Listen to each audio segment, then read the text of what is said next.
Okay, Tubi.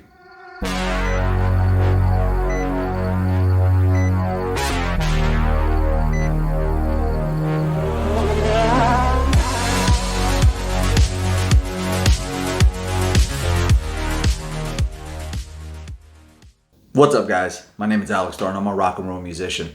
And, while wearing my bandanas, I also occasionally like to watch movies when I'm away from a live show or a recording.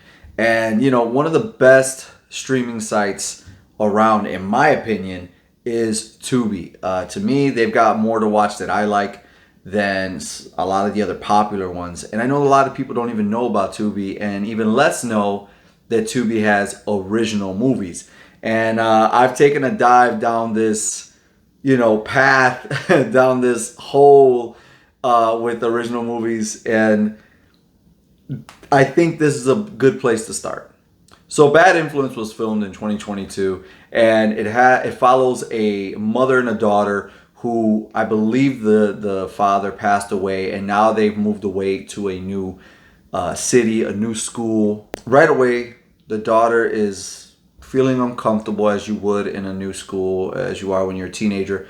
And she's instantly scoped out by like this chick who gives you stalker vibes. His name is Violet. And it, very much like an early 90s kind of straight to video vibe to this. And it's super, super obvious.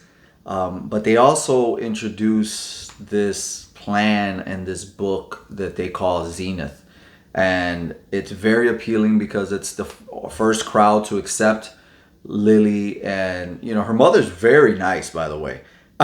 Throughout the whole movie, throughout all the situations that happen, her mother's very, very, very nice, like overly nice. Violet gets Lily's trust over time with these little things of defending her in class. And if she gets, an answer wrong and gets corrected by the teacher, Violet is there to really go off on the teacher, which is all just a ploy to get her trust. And eventually they end up at Violet's place. And, these are teenagers, so the parents should be around, and Violet's parents are not around. Violet also has a boyfriend that she hangs out with who seems slightly resistant to the entire plan. He seems with it, but also you can get hints that he's not really with it. Lily is a really good daughter, a really good girl, shy. But Violet is overly, stalkish and bad. And, the movie is called Bad Influence.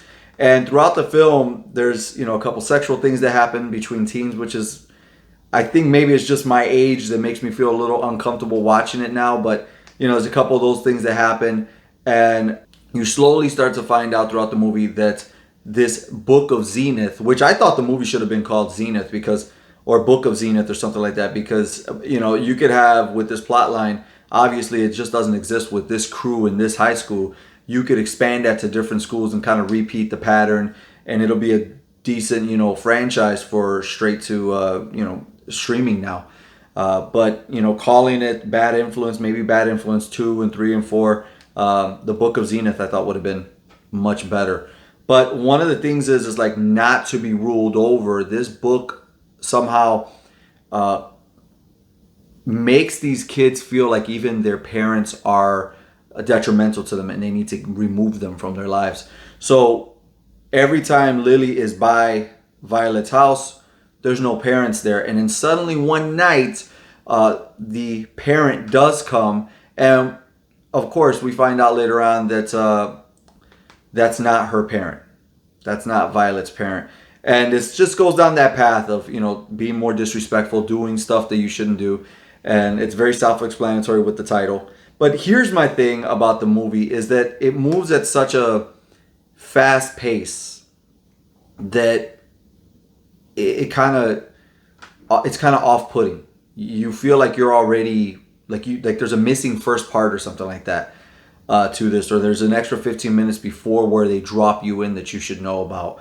And Violet, the actress who plays her, really, really plays up this bad girl thing to a point of a little bit too much. Like, you should be a little bit more subtle about this, but it's just overplayed. I thought the girl who played Lily did really, really well. The woman who played the mom did really well. even the boyfriend. But Violet, who is the most, like Shark Attack, single vision type of person there, she's overplayed. It's not a gradual thing. Like the moment you see her, you're like, okay, back up, if you got an hour and a half to kill and you're kind of into like Lifetime-ish movies, I kind of find myself watching those. They're quick and easy to watch. This is one of those movies. I think if there's more quality control with Tubi or from Tubi, they can really have a nice little set of movies. Because there's sometimes I turn these things on and 2 minutes in, I'm like, I can't watch this because it's so bad. But this is one of the good ones. So if you have Tubi, get on there, check it out if you're into like those obsessed teen movies, Lifetime style movies. I think it's worth a watch.